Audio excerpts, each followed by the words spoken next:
Hi guys, today we're going to be talking about two different animals. The first animal that we're going to talk about today is the seahorse, and we're going to be doing some research. That means that you are going to be looking for certain information. Okay, today as we watch and we learn about the seahorse, I want you to think about what's the seahorse's habitat? Remember, a habitat is where it lives. So where does the seahorse live? What's its diet? What does it eat? Okay, how does it move and what are its adaptations? Okay, adaptations are like its physical features and its behaviors that help it survive. So I want you to ask yourself as we're learning about the seahorse, I want you to think about those things. Okay, let's get started. This is the seahorse. I'm going to show you a couple of pictures. I'm on the website National Geographic Kids, and we're going to get some information about these animals. So here's a seahorse up close and personal. Here's another picture of the seahorse. And here. Down here it says tiny spiny plates cover seahorses' body all the way down to their curled, flexible tails. So they have tiny little plates covering their whole body all the way down to their curled. Flexible means that they can move it. Tail. Their tail can grasp objects, which is helpful when seahorses want to anchor themselves to vegetation. For example, in this picture, right, the seahorse wants to eat. It wants to anchor itself. That means it wants to hold on.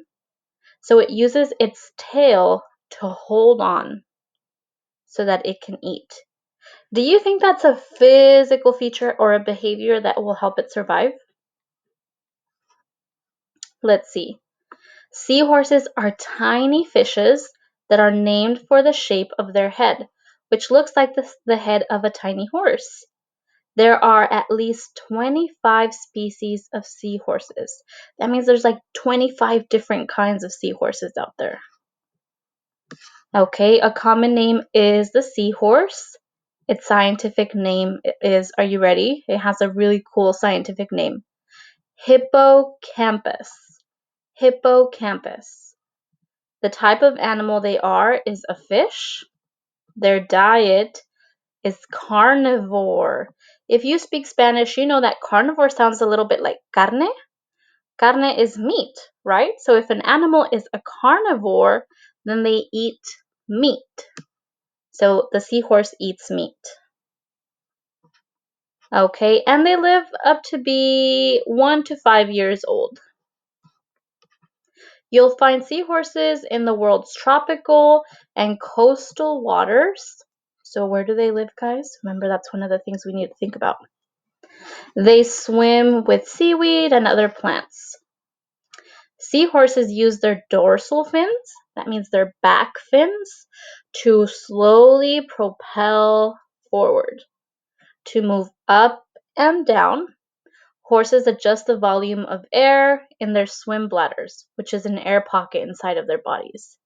Now, guys, I'm thinking all of these things are physical features that help animals survive. So let's think. We know that the seahorse uses its back fins to swim, and they have like a tiny little bladder where they hold air. And if they want to go up or down, they release air from that little pocket. Tiny spiny plates cover the seahorses. This is sounding to me like another physical feature that helps them survive. Okay, they have tiny little plates. We talked about this. Tiny little plates all the way down to their tails. And the plates protect them, right? And then their tails help them hold on to things. If you look at our map, we live right here, guys. Remember when we traveled the world? We live right here. And everywhere where you see this color yellow are places where you can find seahorses. So all around. So look at, you can probably find seahorses near our waters too. There's a lot of them on this side of the world though.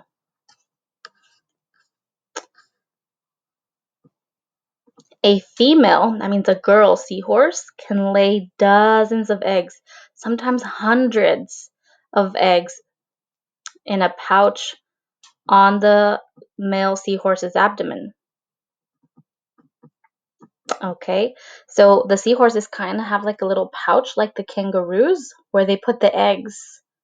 And when the eggs hatch, after like 45 days of being in the pouch, they hatch and baby seahorses are born.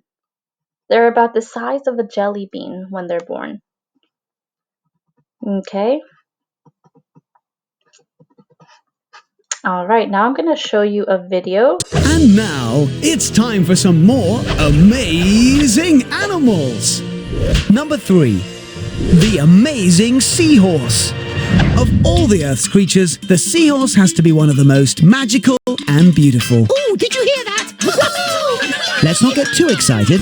Seahorses are actually quite slow. Huh, well, excuse me. I studied at Ridingdale High. No! I mean, they only have a top speed of about 5 feet per hour. They move themselves about by using small fins on their backs and on the back Remember we said their dorsal fins?